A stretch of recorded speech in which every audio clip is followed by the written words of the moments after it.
بسم الله الرحمن الرحيم الحمد لله رب العالمين الصلاة والسلام على رسول الله وعلى آله وصحبه أجمعين.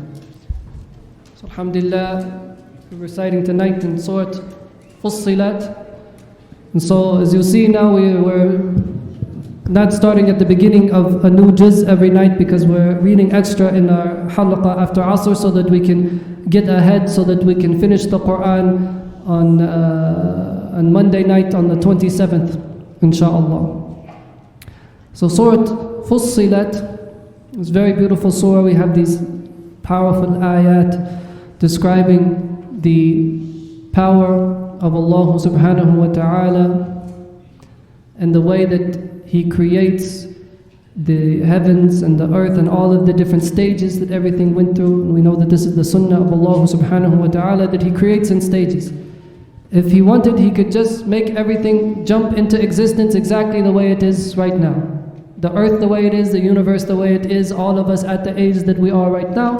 But the sunnah of Allah subhanahu wa ta'ala, for our wisdom that He knows, is that He makes things come into being in stages and to develop over time. So Allah draws us to the greatness of His creation in the way that He makes this process unfold and take place. Then we have these very scary ayat about the punishment of Allah subhanahu wa ta'ala. So we have this warning, فَإِنْ أَعْرَضُوا, if they turn away, then tell them, I'm warning you of a thunderbolt like the one that struck Ad and Thamud. And as we mentioned before, the Quraysh, they know about Ad and Thamud, because this is not like the stories from Bani Israel that took place to the north that they know a little bit about, but they don't have a strong connection to. This is people from amongst the Arabs, people that lived in the Arabian Peninsula and were destroyed by Allah subhanahu wa ta'ala. And they have memories of that. Even if you read in Jahili poetry, they mention Ad and Thamud in the time before the Prophet sallallahu alaihi wasallam. So this is a very strong warning to them, that this punishment might come to you like the punishment that came to Ad and Thamud.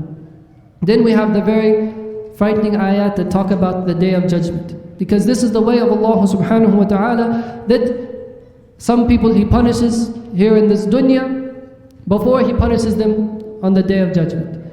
Some people, Allah lets them go in this dunya and then punishes them on the Day of Judgment. Some people, and this is who we hope to be amongst, they don't get punishment in this dunya and not on the Day of Judgment.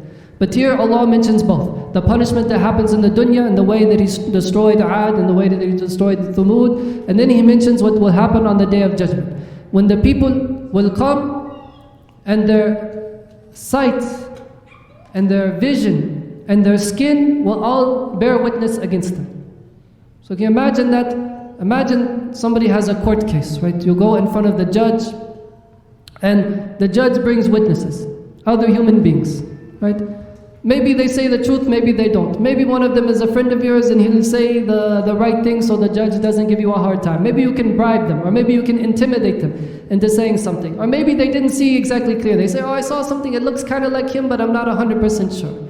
But what happens when your own body on the Day of Judgment is testifying, either for you or against you? This is the things that He reached out and touched. Your hand says, this is the things that He touched.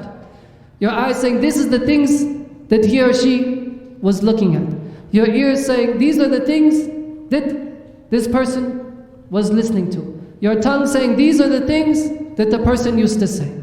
Right? Imagine being in that scene on the Day of Judgment. And of course, Allah is not in need of the testimony of anybody or anything. Allah knows with complete knowledge everything that everyone has done. But He does this for the sake of the person, for the sake of the abd, so they know that the proof is fully either for them or against them. So the people of piety, they always mention that you have to pay attention to all of your different limbs. You pay attention to the rulings of your feet. You pay attention to the deeds of your feet. Where did your feet take you to? Make sure that they're not taking you to anywhere you shouldn't be. You pay attention to the deeds of your hands. What is it that you're reaching out and doing with your hands? Making sure that you're not doing anything that's not allowed for you with their hands. Paying attention to the deeds of your sight, making sure that you're not looking at anything that you shouldn't be looking at. Making sure that you're not listening to things that you shouldn't be listening to. Making sure that you're not saying things that you shouldn't be saying. Each one of these limbs has its own rulings of what's allowed for them to do and what is not allowed for them to do. And the successful person is the person that's on point with each one of those things. And then also to have their heart in the right place. مَنْ أَتَى اللَّهَ بِقَلْبٍ سَلِيمٍ. To come to Allah with a sound heart.